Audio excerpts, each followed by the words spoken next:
Most Holy Name of Jesus Parish is one of the oldest churches in the province of Samar, still be in continuous operation, particularly in the municipality of Babon in northern Samar.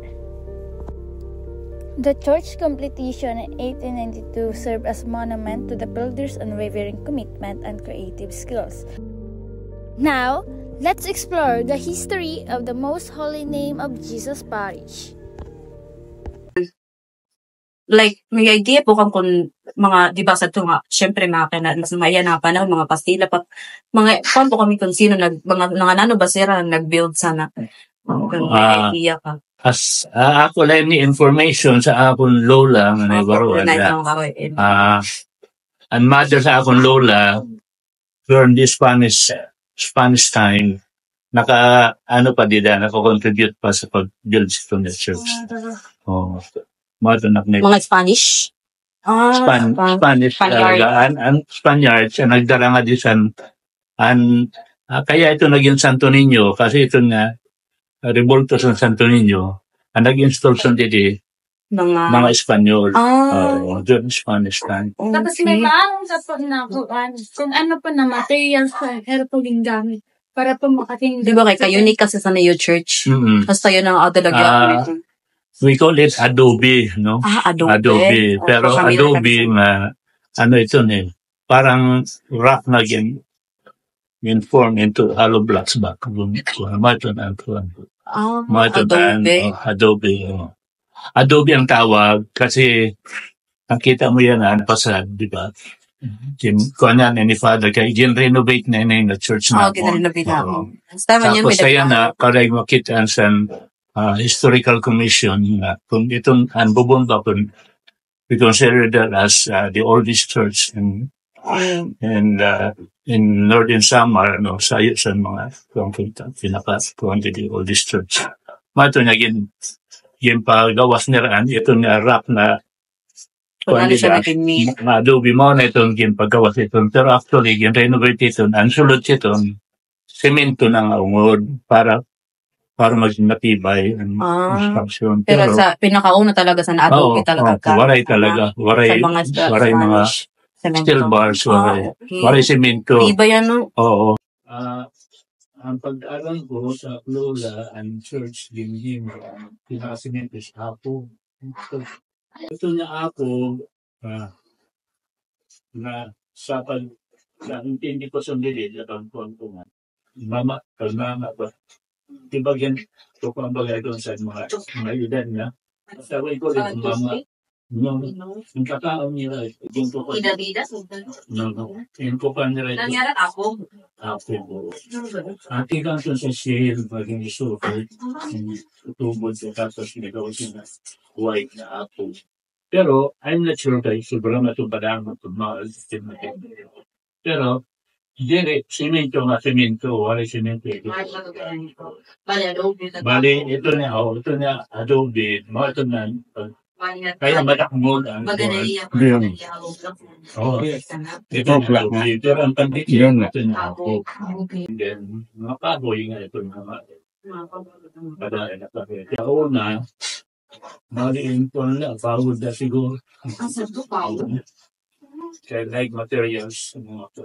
Like materials. Tapos, ang history yung ako naabutan sa Agudula na ito niya imahin sa Santo Niño kaya naging black siya.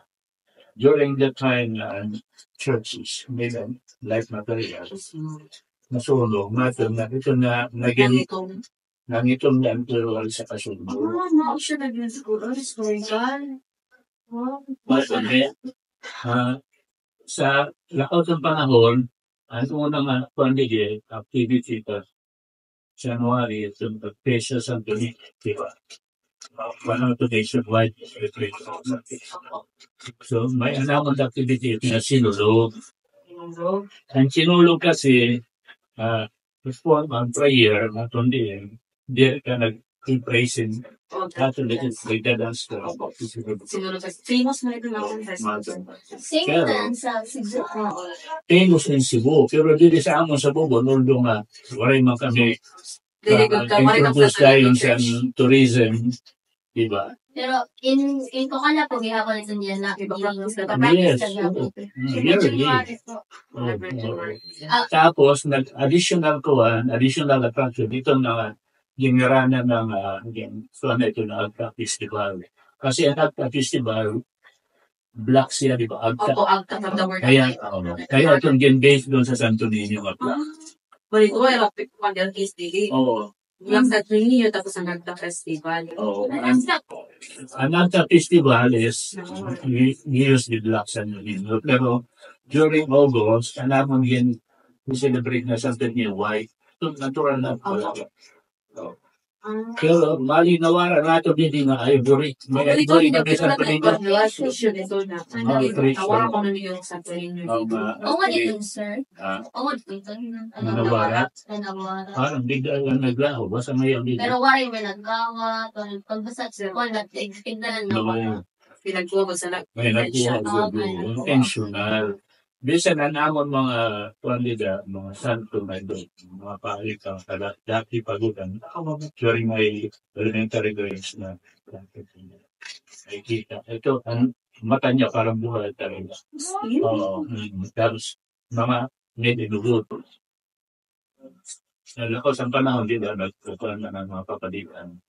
Diba, 8 years. After 3 years. Pero until now po, wala na po yapon na discovered ko ano po uncut yung ano nga nawala ko sa Ganson or hinungdan. Sito. Ang palinyo. Ito na Santo Niño, siguro ko, nag-interest kay, di ba, uso sa mga antiques. Pagul ko sa panahon sa mayayak na, may story nun siya. Dako na sa nagpapadawan. Dako nag-value. Pati ko na namon ko ang tuwang ba, yung kukuhan tayong Holy Week of Tuman. Bukod ang sauce siya. Nawala ito. Antik minutes mo na ako. Kasi ito niya na ang mga nakikita niyo dito. Mga replica na dito. Like Anbel. Anbel man, nawala liwas. Sa office ko na may Wala na itong pag-gamit. Kaya may damage na siya. Pero dati, may bell sa bawbaw, di na sa bell free. Ano talaga ito?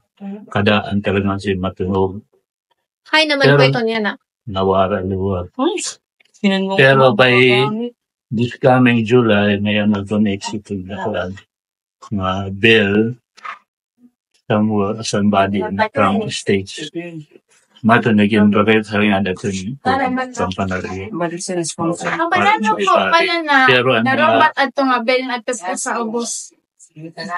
Kuha, nini nga pag-repair sa sito na kampanaryo. Kasi ginagawa na itong bago na ito na renovate na ito na kampanaryo ito na renovate na ito. Manito niya, pag lusaran si doon nga bill, mato niya, may napansin na may ano siya, bitakba. Delicate damage. Date ko, kailan gin ko, yun mo. At dito sa side, iba, dito sa side sa church. Yun yung facing nga. Oo. Yung dito sa ligid sa simbahan, before the altar, at dito lang, nakasimento lang. Ito niya bato dito na kuwan ito ni na naka-discover si Father Rojo. Siya ang taga-bubon siya nga kuwan siya padi pero missionary siya. Ang kandiri siya Dominican missionary na siya ito Brown doon siya nagtapos. Siya nag-renovate sa church. Siya nag-renovate nga, wala niya, wakayan structure mo ta. Okay. Pero, yung pasariglan niya, yung butangan na ito ng mga steel bars. Para patibay. Patibay. The whole building. Doon again renovate, pero again maintain lagi natin. Pero iba na materials nga yung gamit. Pero itan po na, portlaan po.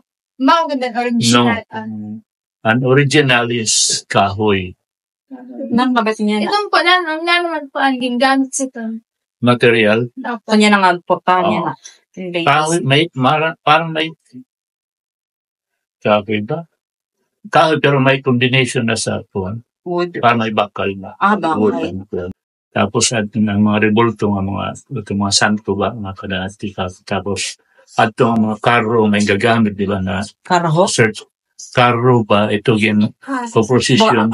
Okay. Maraming sana. Nawaral ito. Nagkawaraan na ito ng mga kuwan doon, mga ito sa ito sa 14th station.